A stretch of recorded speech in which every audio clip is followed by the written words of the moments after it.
Nice.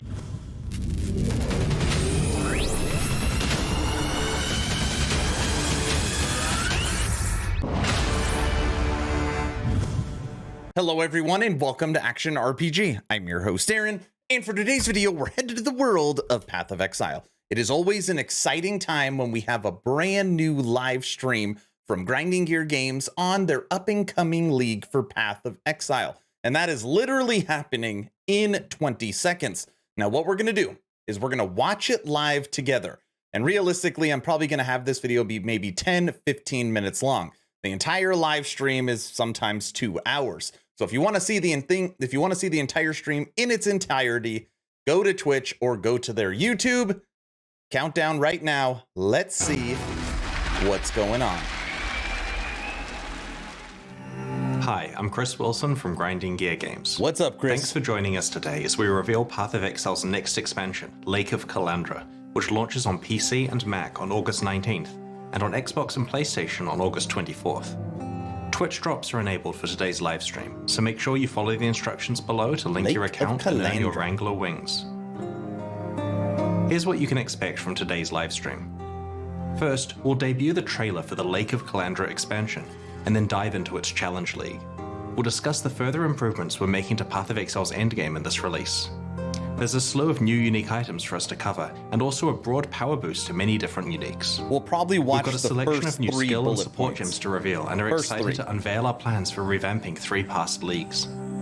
Then we'll cover more details about game balance before revealing this league's new supporter packs and what's going to happen in the lead up to launch next week. Our live stream ends with a Q&A session hosted by Ziggy D, where you can ask me your questions in Twitch chat. Then we'll post the full patch notes for you to check out. But before we show you the trailer for Lake of Calandra, I wanted to talk to you about ExileCon. Back in 2019, we were ready to announce Path of Exile 2 and Path of Exile Mobile, and we wanted to do it with a bang. We filled a venue with thousands of Path of Exile fans from around the world and ran our first ExileCon convention. Yeah, I bet that was an so amazing much fun. Full of fans interacting with developers, and everyone who attended can vouch for the amazing energy at the event. Announcing Path of Exile 2 on that stage was one of the highlights of my life. Since then, we've been hard at work on Path of Exile 2. Now that we are getting close to release, we will finally be ready to announce the date that the closed beta starts at ExileCon 2023. Close to release. We're holding ExileCon 2023 in Auckland, New Zealand, on the weekend of the 29th and 30th of July 2023. In addition to the beta start date, we'll also be announcing everything there is to know about new game systems, character classes, items, and so on. Attendees will be able to play Path of Exile 2 and Path of Exile July Mobile, see all the next year presentations we'll live, find out meet Path our of development Exile team, hang out with their favorite beta streamers, start. and much more.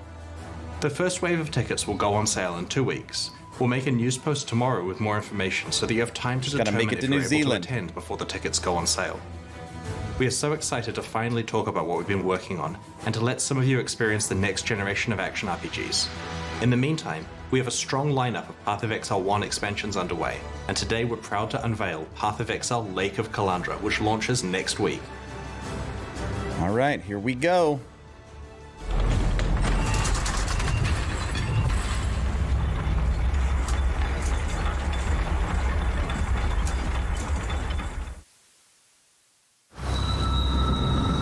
Exile, you have wandered far to arrive at the shores of my lake. A hidden realm I have overseen for longer than time itself.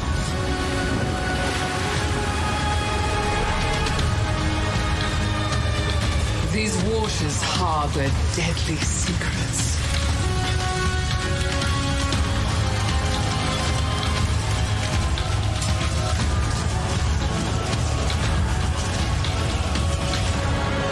Wraeclast is reflected here. Reassemble it as you see fit. Mirrored tablet. But the mirror distorts reality. Beware the image that strikes back. It's not really like a lake league, it's more like an island league.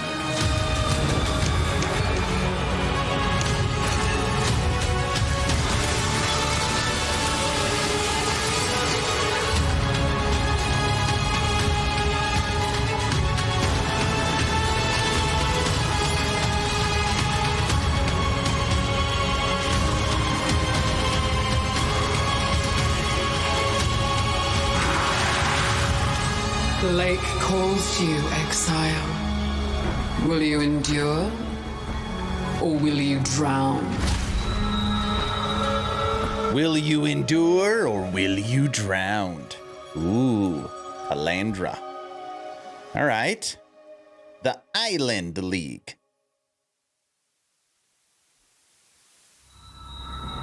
In the Calandra Challenge League, you will travel to the mirrored lake that granted Calandra her powers of reflection.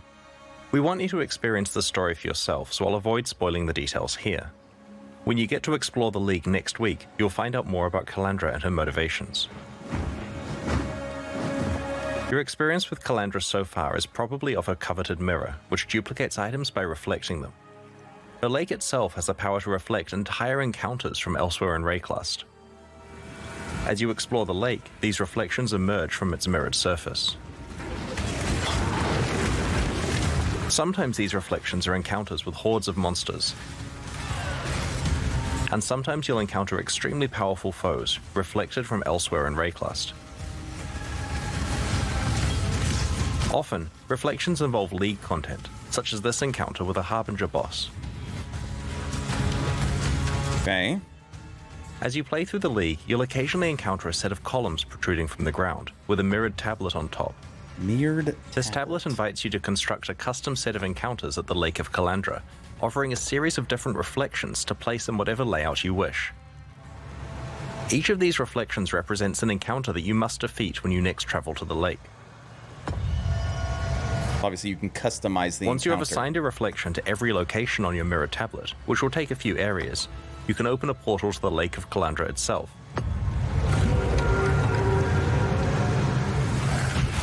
There you will get to experience these reflections of Wraeclast as Calandra manifests each encounter you have chosen.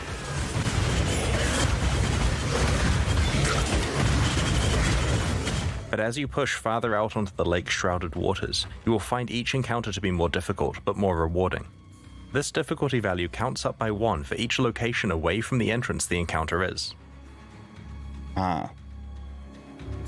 So you want to get Players the wanting the door best rewards will try into to a engineer corner. tablets that have long, windy strings of encounters, reaching very high difficulty values by the end. To do this, there are occasional options that can be chosen which allow you to move and swap the entrance, reflections, and water tiles on the tablet. Additionally, as you progress through the league, you'll be able to unlock special abilities that let you manipulate the options you have available on each tablet. If you don't like any of the choices available to you, you can earn the ability to skip picking one entirely. The next ability is even stronger. It lets you re-roll the list of options so that you can immediately pick another one. Finally, you can earn the ability to exile a choice entirely. For the rest of this tablet, that choice will no longer appear. Once you reach maps, you'll be able to itemize your mirror tablets so that they don't have to be played immediately. They can be stored for later or traded with other players. As you visit the Lake of Calandra to attempt your mirror tablets, there are many types of rewards you can find. An encounter that is based on a past league implicitly grants the rewards from that league, but with extra juice so that you're not missing out on bonuses you'd have obtained if your Atlas tree applied to the lake. Other encounters that aren't based on past leagues generally yield a reward chest that rises out of the lake when you complete the encounter. Certain reflections grant you access to a new variation on rare items, exclusive to the Calandra Challenge League. When you complete the encounter, you'll get access to some reflecting mist, which presents you with a difficult choice. Okay. It generates a rare ring or amulet with an unusual set of mods. Some are very high, and some are very negative, which hurt your character. The item is then duplicated, with a reflected copy having inverse mods. Negative ones are now positive and vice versa. Oh, I really like that. The amount that all of these mods are scaled up by is based on the difficulty of the encounter you just completed. So obviously you try and one of these pull the items to one keep. where mods or affixes you don't care about. It'll often be a tough Boost the choice, ones with you each do. item having its own strong pros and cons. But sometimes you'll be offered an item where the negative mods aren't downsides for your build, and the Exactly. juiced up positive mods are very attractive. There are also some special new jewelry base types that you can rarely receive from this process. One rare and difficult encounter rewards you with an advanced version of this crafting process. It allows you to bring your own ring or amulet, distorting and reflecting it with the same process described before. The mods are scaled up in value and some are randomly negated. The reflected copy has the inverse set of negations. You could It will gamble certainly be basically tempting to your gamble with endgame some of your gear. best jewelry to try to double the values that really matter for your build and negate the ones you don't care about. If you're very lucky, you may find a special League-exclusive unique ring at the lake. Calandra's touch mirrors the effect of your other ring. So if you want awesome The ring, Calandra all Challenge you need League is has one something if you for can find that everyone. unique. It's an out-of-area combat league where you build your own sequences of encounters. It lets you fully dictate your desired level of risk and reward and fully customize what content you play.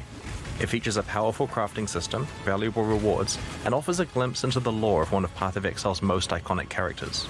We can't wait to play it with you next week. That's pretty cool.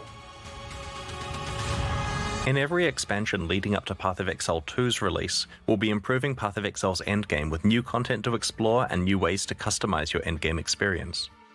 In the Lake of Calandra expansion, we're introducing Atlas Memories. They aren't a League feature, they're part of the core game, affecting standard and persisting once the Calandra League has ended.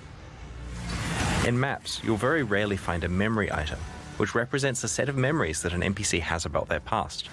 Something special happened to them while exploring maps, and you're able to experience those events for yourself. Let's have a look at a couple of examples. In this Atlas memory, Kirik tells you about the time that he stumbled across a staging ground for a Harbinger invasion of Wraeclast. Each successive map you play in the sequence has more and more Harbinger portals and invaders that you must deal with. This is a memory of Nico's, where he entered a sequence of maps that were entirely consumed by permanent breaches, like a Breachlord's domain. He survived to talk about it, but will you? Right-click a memory and apply it to a completed map on your Atlas. It'll mark out a series of adjacent maps that the Atlas memory will span. A completed map on your Atlas. When you next talk to the relevant NPC in your hideout, they'll tell you about their recollections and will allow you to start exploring the memory. Each map in the sequence is provided for free by the NPC, and you'll be able to roll it like usual before running it. Because these maps are memories of the NPC, they are not affected by your Atlas tree. However, the content is generally as difficult and rewarding as a fully specialized Atlas tree would cause it to be.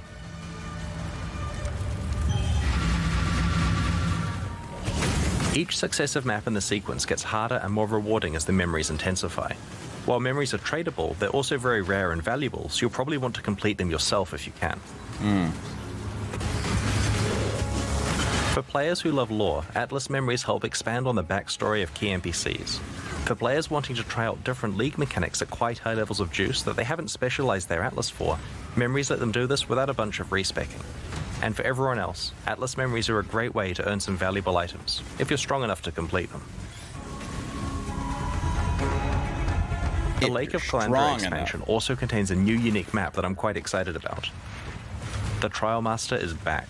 This boss from Ultimatum, and more importantly the unique items he drops, have been sorely missed and will be making a return as the Tower of Ordeal's unique map in Lake of Calandra.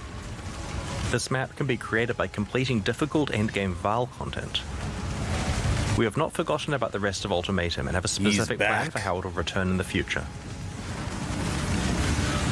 Whenever we're improving Path of Exile's endgame, we take every opportunity we can to add new variations of rewards that you can find. We don't want to say too much about how these are acquired, but in this expansion, it's possible to very rarely find special foil versions of any pinnacle boss unique item. These have the same stats as regular ones, but are certain to be highly prized by collectors or wealthy players wanting to show off. The Lake of Calandra expansion contains 14 new unique items. In addition to the Calandra's Touch ring that is exclusive to the Calandra Challenge League, we have introduced a new endgame pinnacle boss reward, a supporter unique, the Tower of Ordeal's unique map, 6 new Grand Spectrum jewels, and even some leveling uniques. The first we're showing you today is Soul Ascension, a pair of gloves designed by Zizaran. They drop from the Uber Elder. Soul Eater is a very powerful buff, but it is usually hard to obtain in boss fights. This unique grants you the ability to gain stacks of Soul Eater when you hit a unique enemy, but also makes you lose those stacks if you aren't near one. Ghost Wraith is a leveling unique which allows you to play as an almost pure energy shield character during early parts of the campaign. We'll reveal the other new unique items in this expansion over the next week. Ah, that's it? Path of Exile has a lot of unique items in its core.